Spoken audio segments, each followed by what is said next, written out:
In October 1347, 12 Genoese galleys arrived in Messina from Caffa. These ships did not just bring goods for sale from the Levant.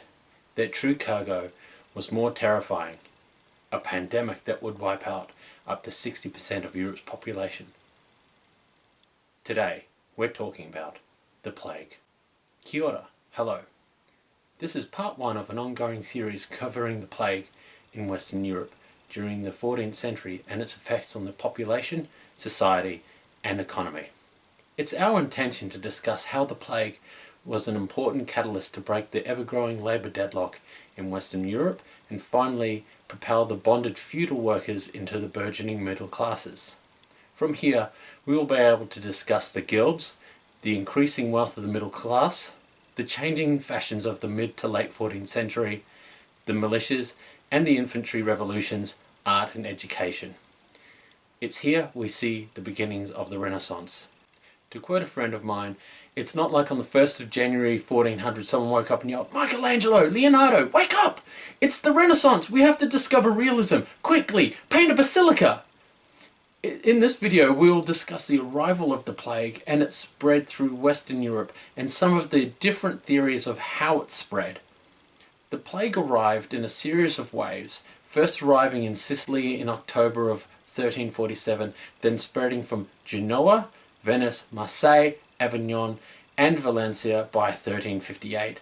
This was enough to ensure the spread of the disease. From these critical ports, the plague spread like wildfire, carried into northern Europe by both trade and those seeking to flee the pestilence. To quote the chronicle of Marcione di Coppo Stefani, written in the 14th century, some fled the plague, and some to provincial towns to get a change of air. Where there was no plague, they bought it, and where it already existed, they added to it. By 1349, the plague had already made its way to England, the Flemish lowlands, and into the east of the Holy Roman Empire. In Historia Rufensis we see William Dean write, "A great mortality of men began in India. It raged through the whole of Egypt and Syria, and through Greece, Italy and France. It came to England, where it destroyed more than a third of men, women and children." Dean was a monk at Rochester Cathedral in Kent during the time of the plague. We also see an account in the Chronicle of Geoffrey Le Baker, a 14th century clerk and chronicler. In 1349, an unexpected and worldwide pestilence from the eastern lands of the Indians and Turks affected the center of the world and killed the Saracens, Turks, Syrians, and finally the Greeks with great butchery. The destruction spread to the countries beyond the Alps, and from there in stages to France and Germany and to England. Finally, we refer to the Chronicles of Henry Knighton, written in 1390. In 1348 and 1349, there was a great mortality of men throughout the world. It began first in India, then it reached the Saracens, and finally the Christians and the Jews. In her paper, Gillian Ray Fowler, Moving the Plague, the Movement, Fowler postulates that the primary carriers of the plague was humans and human fleas, not the commonly studied rat fleas as the carriers of the Yersinia pestis bacterium. There is further research to support this hypothesis, such as Barry Sloane's work on this matter, as well as a recent paper, Human Ectoparasites and the Spread of Plague in Europe During the Second Pandemic, by Catherine Dean and Associates. These works postulates the archaeological and historical evidence for rats being involved in the plague are negligible, with evidence pointing to human fleas and lice as the transmitter. In Western Europe, the plague appears to have been spread by merchants and those fleeing the plague, although accounts detail cross-species transmission. Again, from the Florentine chronicle of Marcione di Coppo Stefani, even sentient animals such as dogs and cats, hens, oxen, donkey, and sheep died from the same disease and those with the symptoms. I will leave this up to those with an expertise in epidemiology to fight that one out. Furthermore, Fowler holds that the centres of large populations such as trade fairs in the Champagne region of France contributes to the spread of the plague, especially to England, being that the English merchants took the plague home with them from the fairs.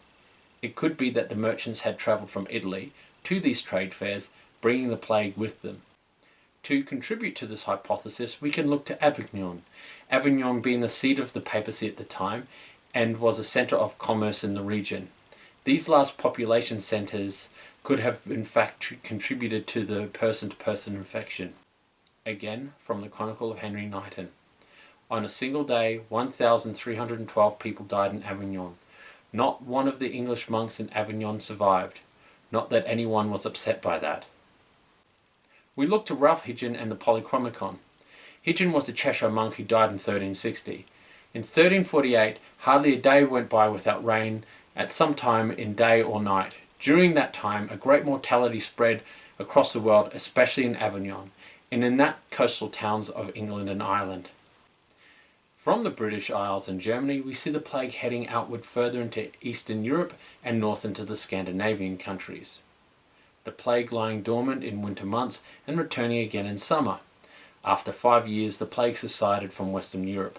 However, there will be additional outbreaks during the 14th century, during the years of 1360 to 1363, again in 1374 and 1400.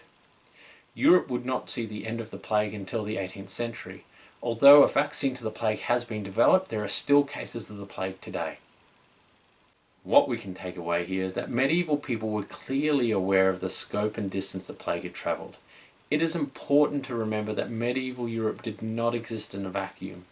Once trade routes were reopened into the East in the 11th and 12th centuries, Europeans once again enjoyed extensive trade with the Far East.